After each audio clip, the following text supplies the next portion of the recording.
learned to an election. Live in the hills, but I still get a spread. Started with a little, but I still reinvest it. Fear how I feel, then you feel like a blessing. I just want the lesson, I just want protection. I'm up and I'm down, but they sound like progression. Farmer never plans if he waits for perfection. Finger to the down, hold it down, we gon' get it. All right, ladies and gentlemen, I got your Watchlist coming in October 27, 2020, and we need to talk about why the stock market went down today. It was a very important day. We touched down 900 points, closed 650, but there was a lot of things going on. I think the real reason lies in one of the earnings we saw today. It was a Grim Reaper, but you saw everything from record amounts of cases to stimulus and election coming up. So I want to explain all of that. I have everything for tomorrow, what we're looking at, the plays we made today, and then everything that went down today. So it's kind of a lot, but I hope you're ready. It's going to be an exciting week. You still got Amazon and the other biggest companies in the world reporting, so I hope you're ready. But let us not delay. You guys know what you need to do. Drop your thumbs up on the video. Make sure you're subscribed, and if you don't know, we are live Monday through Friday, 30 minutes before open. It's at first link in the description, and it is pinned in the comments. We better see you there in the morning. It's free 99. It costs you nothing to join. YouTube.com/the stock market. You can post the plays, see the plays, watch the watch list come to life, and yes, whoever said the grass was greener must have never met the coat. Yeah, that's us, and we like all sorts of music and all types, and we love you, and keep it positive, and we love you, and God bless you, and I hope you're ready for earnings. And the most important thing you need to do, post your watch list below. Let us know what you're looking at. Got any plays, comments, remixes, anything, post them below and source that info. Shout out to Chad, baby. So right off the bat, I hope you could tell I'm excited. Today was a big day on the market. Now, I will say it's bigger than usual, and in the last couple months, this was like one of the biggest down days since September, but even volatility-wise, like this could even backtrack down to like almost May or June when we were at like 900 points. Today elevated very, very quickly. But the real question that we have to ask, and we'll explain this, you could kind of see it in the market, but was it the news that we saw today, or is this just appropriate given the market levels and the scope of the companies in election this week? Because now you have all of the bigger companies reporting. We already saw a surpriser from SAP. I'm going to talk about that, but the question is this kind of a natural shuffling right before the bigger reports happen? So that's what we really want to pay attention to get a better idea of that and answer that question. What happened today? There was three different things. I would say a fourth. I'll go over the main one. There was a record number of COVID cases. There was the stimulus news, and then also a little bit of this stuff and drama with the election. But I think the key was SAP. So I'll come back to these right here. But SAP tech earnings sucked. They weren't bad, but they cut their guidance, and I would low-key call this a Grim Reaper because it's a big software company, and this hurts this idea now of this new COVID economy or them being a safe haven, these tech stocks, because even though they made a lot of money, they said that they're cutting guidance and kind of structuring their company a little bit different to make changes in response to what's happening. So this could start hinting at some of these other companies may need to adjust, and they might not be as safe as initially thought. However, we will see. But now, even to get an idea of this visually, you could see right here with SAP, that's bad on the 100-day, but you pull it out here even to like the 1 or 2 year, they were doing, okay as a tech company, got killed with COVID, then they bounced. But now you could even see, not all companies came back to their 2020 highs. We've talked about this a lot. They started killing it like all the other tech companies. Imagine software, their demand increases, all of that, people were rushing towards them, but now they cut guidance and all that. You could kind of see how that trend is broken and where they're at now. So this was big. Even though they are a German company, they do a lot of business. Even this market cap drop, this was 23%. We talked about that even today.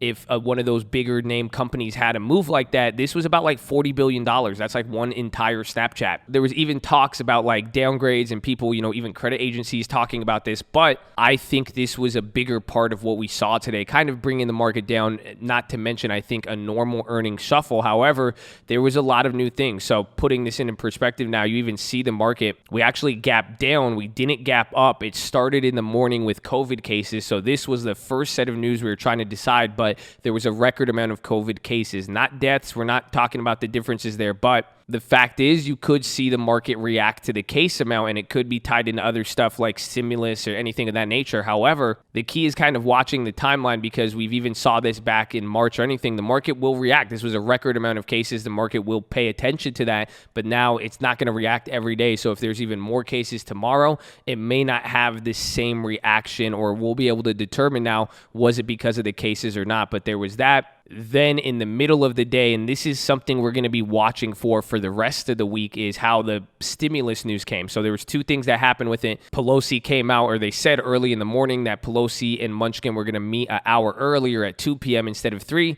They met. Pelosi said she was optimistic. Some people said that was the first time she said she's optimistic towards a stimulus before the election. But we've pretty much heard that before. And then shortly thereafter, she started saying how there's a sticking point, or that they're not agreeing, her and Munchkin, on the amount for testing. So it kind of had a pop and then ended up dropping, but that's how the stimulus news developed. But that is what we have to watch for next week. I'm really calling that a negative feedback loop on the stimulus news. What you want to see is that if updates do come out and the market kind of pops but then sells off bigger shortly after, you're going to kind of see a negative reaction, because the question is, will we get stimulus before the election? I talked about it today. I think it is pretty much impossible. Some people will argue there is like a Wednesday max limit, bureaucracy-wise, and how long it will take for timing, but I think it's impossible. We'll see, if you're really hopeful, we could aim towards Wednesday and we'll see what happens. But I want to see how the market takes it and how does the market respond anytime there are updates, negative, positive news, anything of that nature. So watch that. As far as even like election stuff, there was, the odds of a blue wave did drop, and people were talking about that. There was stuff with Biden and his son and all that, but he put a lid on his campaign. You're probably not going to hear too much from Biden coming into here. And again, I don't really,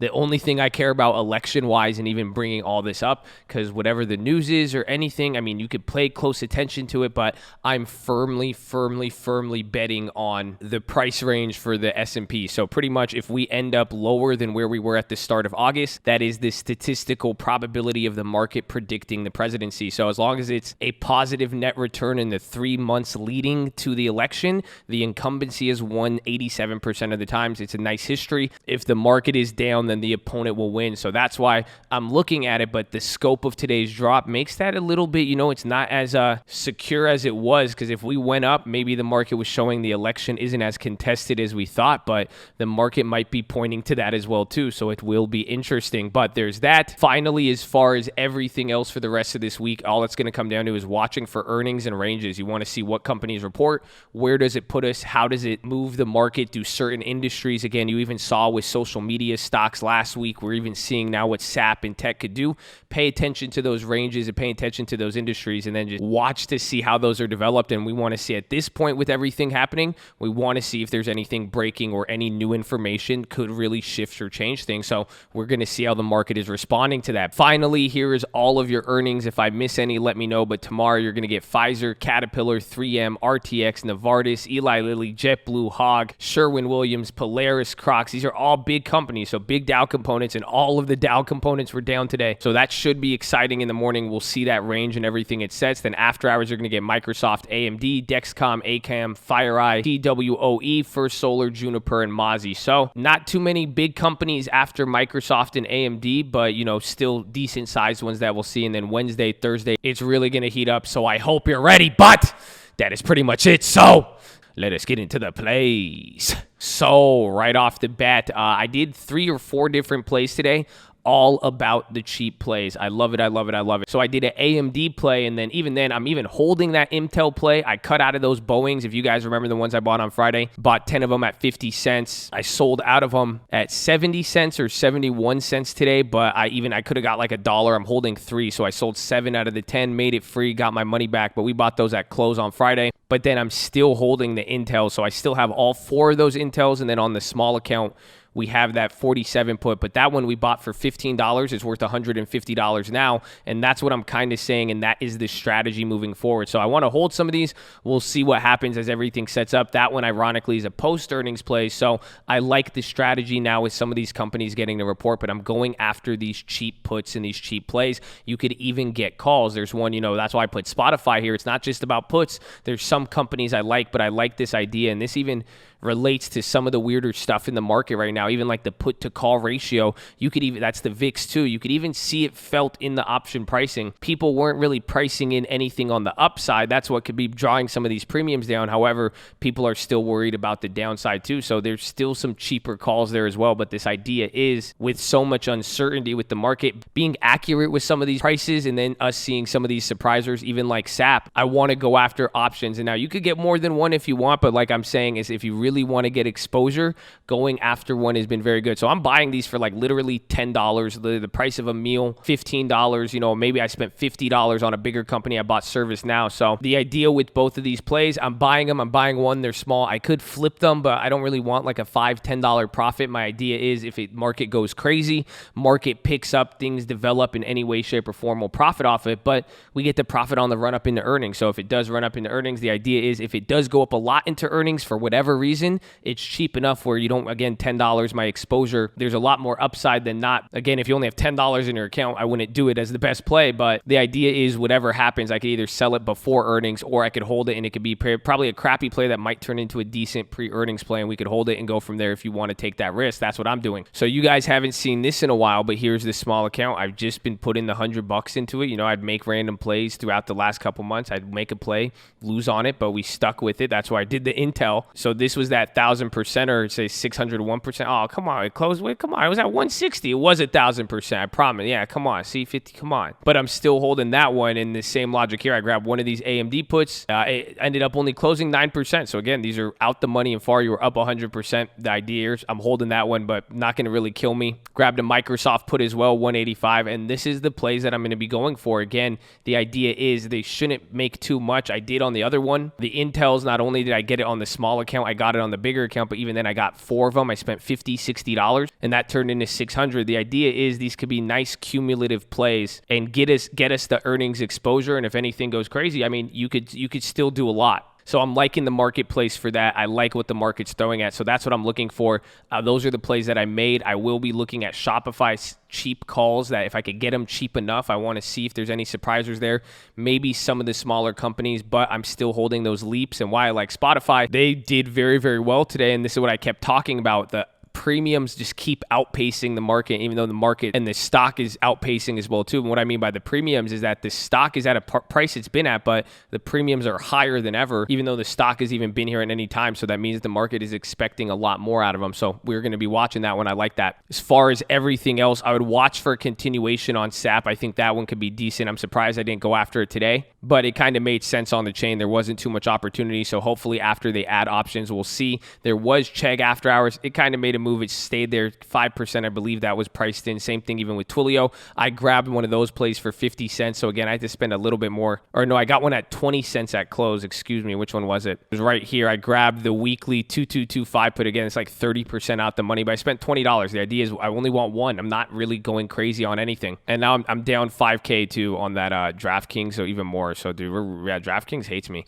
but I love them. It's long-term. Amen. Don't worry. I'm not shy, baby. I love you. It's okay. But then I also grabbed ServiceNow. This one was a little bit more expensive, but we've played them in the past. They can move. It had a little bit more time. It wasn't a weekly, but I'm just going after these single small plays for cheap and not really trying to commit too big to any of these plays because of right now that uncertainty. So you could kind of see that being reflected in the strategy here.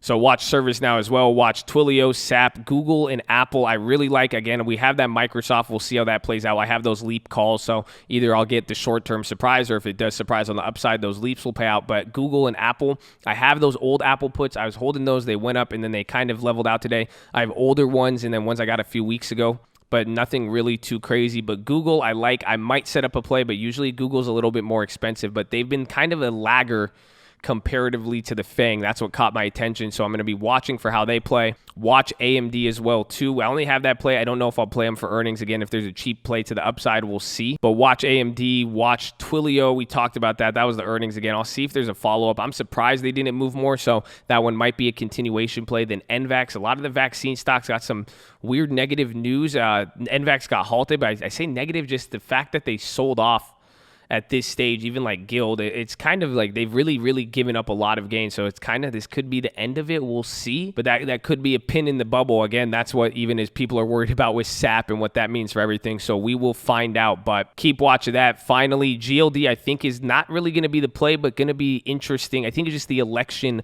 barometer in a weird way. I think it will tell us, but more importantly, the UVXY today, it showed a lot and it kind of showed that velocity today. So keep an eye on that with volatility and how that even lines up before some of these big earnings and then after. But if the VIX starts getting active again, this could be pointing us. What you want to see is if the VIX stops breaking and when it diverges, and then that will give us a little bit more insight. But That is your watch list, ladies and gentlemen. Make sure you're hydrated, healthy, ready to go. Make sure you post your watch list. Make sure we see you there in the morning. I need the armor on. I need the helmet shining. I need you to remember that inspiration is based on what you did, not what you have. It's based on what you do, baby. So use your time, use it wisely, and show others they can. But the Cole loves you. I love you. I'll see you in the morning. Get ready for earnings. Let's go.